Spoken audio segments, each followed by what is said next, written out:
हमारे देश के माननीय प्रधानमंत्री मोदी साहब ने जम्मू कश्मीर की जनता के हित में जबरदस्त काम किए हैं, शानदार काम किए हैं। यहाँ जम्मू कश्मीर में बड़े पैमाने पर डेवलपमेंट के काम हो रहे हैं। वहीं जम्मू कश्मीर में अमन, शांति, खुशहाली आज सबके चेहरों पर जो नजर आ रही है, प्रधानमंत्री मोदी साहब के प्रयासों के चलते है। बार बार प्रधानमंत्री मोदी साहब जम्मू कश्मीर में आते हैं। मोदी साहब के अथक प्रयासों की वजह से आज जम्मू कश्मीर डेवलपमेंट की नई ऊंचाइयों को छू रहा है।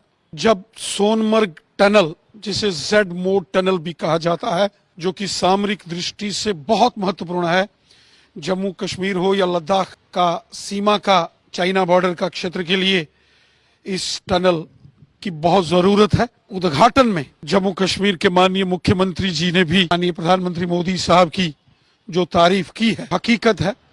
चुनाव के समय तो इतनी जबानी जंग चल रही थी, तेजदार हमले हो रहे थे एक दूसरे के खिलाफ। अब क्या लग रहा है कि पर्दे के पीछे कुछ सांठगांठ चल रही है बीजेपी और नेशनल कॉन्फ्रेंस की? क्या कुछ आने वाले समय में हम इसके राजनीतिक मायने देखें? ये तो हकीकत है कि प्रधानमंत्री मोदी साहब की मेहनत के चलते आज जम्मू कश्मीर में जबरदस्त कनेक्टिविटी है।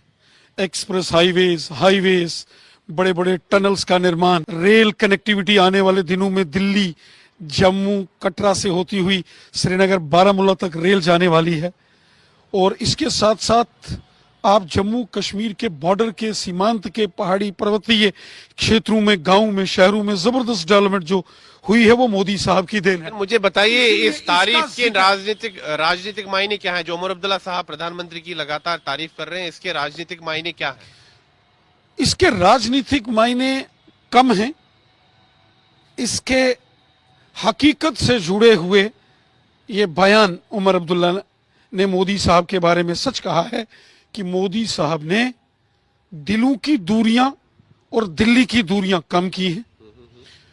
मोदी साहब ने कहा था कि जम्मू कश्मीर में साफ, ट्रांसपेरेंट चुनाव होंगे, वो चुनाव हुए। उन्होंने कहा था कि जम्मू कश्मीर में लोगों की चुनी हुई सरकार होगी, लोगों द्वारा चुनी गई सरकार है।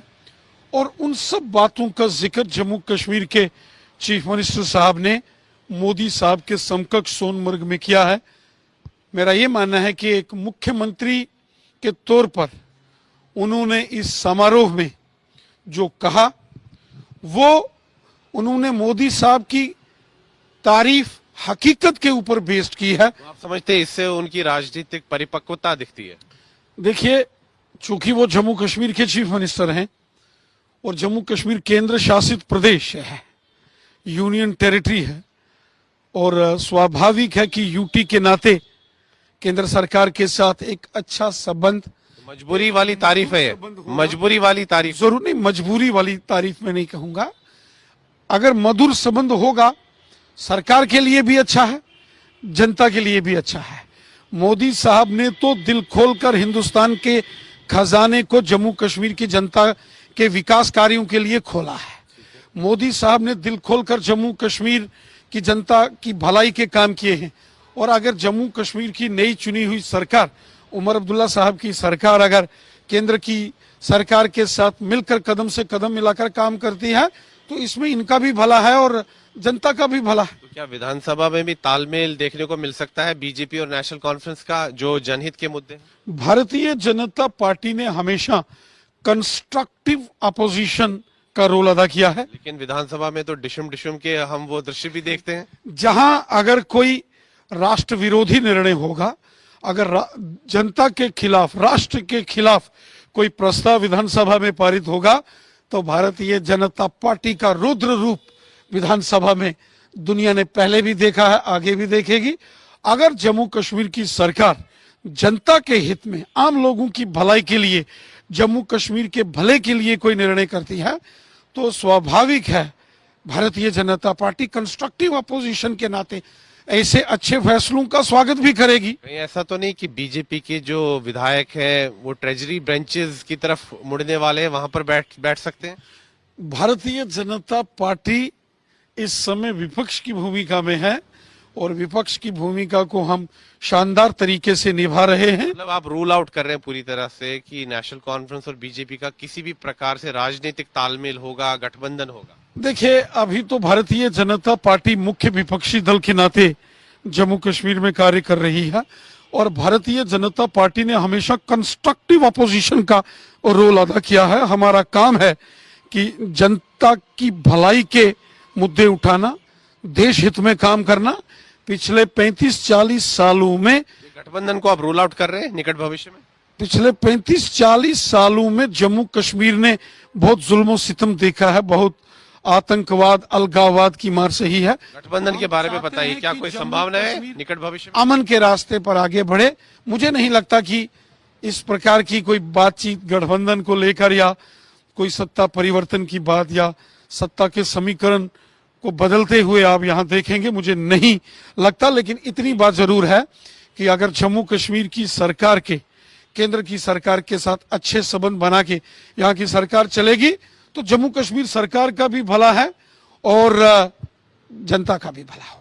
लेकिन रविंद्र रैना जी, ये जो उमर अब्दुल्ला साहब तारीफ कर रहे हैं प्रधानमंत्री नरेंद्र मोदी की और एक समन्वय बनाने का प्रयास कर रहे हैं, तारीफ तो बनती है मोदी साहब, केंद्र और केंद्र शासित प्रदेश के बीच में जो तालमेल बनाने का प्रयास कर रहे हैं, इसको एक तरह से उनको थोड़ी भारी कीमत भी चुकानी पड़ रही है, क्योंकि उन्हीं के जो सांसद है श्रीनगर से रहुला मेहदी साहब, वो बगावत के सुर बार बार सुनाई दे रहे हैं और कहीं ना कहीं वो एक कोल्ड वॉर सा चल रहा है रहुला मेहदी और उमर अब्दुल्ला के आपस में, क्योंकि रहुला मेहदी कह चुके हैं कि उमर अब्दुल्ला को ये सुनिश्चित करना होगा कि जो कश्मीर की जनता है कहीं उनमें ये मैसेज ना चला जाए कि उमर अब्दुल्ला दिल्ली के आदमी। देखिए, दिल्ली हमारे देश की राजधानी है और जिस प्रकार आगा शहीद रहुला व्यवहार कर रहे हैं, मुझे लगता है कि उनको भी समझदारी के साथ बयानबाजी करनी चाहिए। दिल्ली हमारे देश की राजधानी है, जम्मू कश्मीर हिंदुस्तान का हिस्सा है, जम्मू कश्मीर केंद्र शासित प्रदेश है और जम्मू कश्मीर केंद्र शासित प्रदेश होने के नाते आज पूरी तरीके से केंद्र सरकार पर निर्भर करता है, यहाँ की डेवलपमेंट के लिए, यहाँ के फंड्स के लिए, यहाँ के लोगों की बेहतरी के लिए। मुझे लगता है कि इस प्रकार की कोई राजनीतिक या राजनीतिक षड्यंत्र नहीं करना चाहिए। अब उमर अब्दुल्ला साहब की और उनके ही मेंबर पार्लियामेंट आगा शहीद रहुला साहब के बीच में क्यों तनातनी है, रस्साकशी है, इसका तो हमें कोई जानकारी नहीं है और ना ही इस पर हमें कोई टिप्पणी करनी है, बयान देना है। लेकिन एक बात तो हकीकत है कि जो जम्मू कश्मीर का चीफ मिनिस्टर है वो दिल्ली की सरकार को बाईपास करके कभी कामयाब नहीं हो सकता। जो दिल्ली है वो हमारे देश की राजधानी है। अच्छा रविंद्र रैना जी, सरकार जो विपक्षी जम्मू कश्मीर की सरकार डिपेंड कर, पीडीपी और पीपुल्स कॉन्फ्रेंस ने भी जो है कटाक्ष किया है उमर अब्दुल्ला पे और कहीं ना कहीं जिस प्रकार से उनकी बॉनहोमी बन रही है प्रधानमंत्री के साथ उमर अब्दुल्ला साहब की, उसको लेकर कटाक्ष किया है और कहा है कि वो झुक रहे हैं प्रधानमंत्री के सामने, बीजेपी के सामने, और जो चुनाव से पहले नैरेटिव चलाते थे कि जो बाकी पार्टियां हैं वो बीजेपी की प्रॉक्सीज हैं, आज साबित हो रहा है कि उमर अब्दुल्ला साहब ही सबसे ज्यादा नजदीक हैं बीजेपी के। देखिए, एक मुख्यमंत्री होने के नाते ये श्री उमर अब्दुल्ला साहब का दायित्व था और दायित्व है कि देश के माननीय प्रधानमंत्री जी के आगमन पर उनका स्वागत हो। तो आप समझते हैं कि शिष्टाचार का तकाजा? ये तो शिष्टाचार है, ये एक व्यवहार कुशलता कहें, कॉन्स्टिट्यूशनल रेस्पॉन्सिबिलिटीज। आप अपनी कॉन्स्टिट्यूशनल रेस्पॉन्सिबिलिटीज को छोड़ नहीं सकते। माननीय प्रधानमंत्री मोदी साहब देश के प्रधानमंत्री, अगर आज मोदी साहब पश्चिम बंगाल जाते हैं तो क्या ममता बनर्जी साहिबा स्वागत के लिए नहीं आएंगी? आती हैं। और यही प्रधानमंत्री मोदी साहब अगर कहीं तेलंगाना जाते हैं या पंजाब जाते हैं, किसी अन्य प्रदेश में, हिमाचल में जाते, जो भी वहां के जिस पार्टी की भी सरकार होगी, जो मुख्यमंत्री होता है वो कॉन्स्टिट्यूशनल, उसके ऊपर रेस्पॉन्सिबिलिटी होती है। प्रधानमंत्री सबके होते हैं, चीफ मिनिस्टर सबके होते हैं। अब अगर चीफ मिनिस्टर उमर अब्दुल्ला साहब ने प्रधानमंत्री मोदी साहब का गर्म जोशी के साथ वेलकम किया है, न केवल स्वागत किया, तारीफ भी की है। उमर अब्दुल्ला साहब ने मोदी साहब के लिए जिन शब्दों का इस्तेमाल किया है, हकीकत है प्रधानमंत्री ने भी काफी अच्छे शब्दों का प्रयोग किया उमर साहब के लिए और उनकी एक तरह से प्रशंसा ही की, प्रधानमंत्री ने भी प्रशंसा की। देखिए, मोदी जी एक बड़े दिल के शख्स हैं, व्यक्तित्व जो मोदी साहब का है वो एक विश्व स्तरीय एक महान नेतृत्व करने वाले व्यक्ति का है। और माननीय प्रधानमंत्री जी ने जिस प्रकार की बड़ी सौगातें जम्मू कश्मीर को दी हैं, जिस प्रकार से बड़े काम जम्मू कश्मीर में किए हैं, दिल से जम्मू कश्मीर की जनता मोदी साहब का आभार व्यक्त करती है, धन्यवाद करती है। एक आखिरी सवाल, कांग्रेस पार्टी का मानना है कि जो ये जडमोर टनल है इसका असली क्रेडिट यूपीए सरकार को जाता है, क्योंकि 2012 में इसका शिलान्यास जो है यूपीए सरकार ने करवाया था। और साथ ही में जो उमर अब्दुल्ला ने तारीफ की है प्रधानमंत्री की, उन्होंने कहा कि ठीक है शिष्टाचार का तकाजा है लेकिन लक्ष्मण रेखा नहीं लांघनी चाहिए, तो उस पर आप क्या कहेंगे? देखिए, कांग्रेस पार्टी ने हमेशा जम्मू कश्मीर का और देश का बंटाधार किया। कांग्रेस जब जब सरकार में रही, कांग्रेस ने जम्मू कश्मीर की जनता के साथ धोखा दिया। जिस Z Morh tunnel, Sonamarg tunnel, जिसका आज प्रधानमंत्री मोदी साहब ने उद्घाटन किया, इसका काम तो 2018 में शुरू। कांग्रेस पार्टी ने सोचा जरूर होगा, कांग्रेस पार्टी ने ख्वाब जरूर देखे होंगे, लेकिन उन ख्वाबों हकीकत में बदलने का काम मोदी साहब ने किया है। कांग्रेस तो मुंगेरी लाल के हसीन सपने देखती है, और कांग्रेस पार्टी जिसका जम्मू कश्मीर से भी सफाया हुआ है, देश से भी सफाया हुआ है, आज इररेलेवेंट हो गई है कांग्रेस पार्टी। और इसलिए दूर से बैठ के तमाशा देखकर कांग्रेस को बहुत परेशानी और तकलीफ हो रही है। बातचीत के लिए धन्यवाद।